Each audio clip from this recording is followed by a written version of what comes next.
শুক্রবার থেকে শুরু হচ্ছে বিশ্ব ইজতেমার প্রথম পর্ব। এর মধ্যে টঙ্গীর তুরাগ তীরে জড়ো হচ্ছেন মুসল্লিরা। আলোচনাতে যোগ দিচ্ছেন রফিকুল ইসলাম খান। শুক্রবার থেকে শুরু হচ্ছে বিশ্ব ইজতেমা। তো এবারের ব্যবস্থাপনা কেমন দেখতে পাচ্ছেন, আর প্রথম পর্বে মূলত কোন কোন জেলার মানুষজন থাকছেন?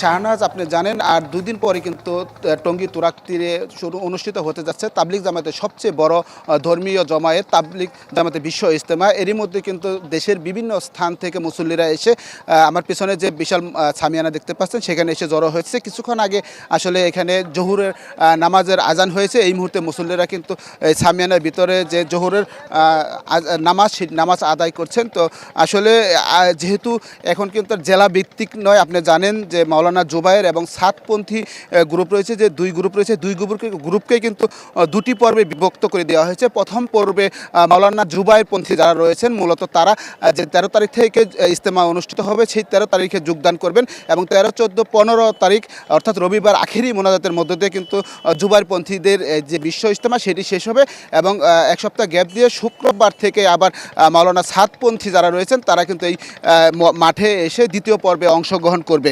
যে কারণে সারা দেশেরই যারা যে অনুসারী রয়েছে তারা কিন্তু এই দুই পর্বে এসে অংশগ্রহণ করবেন।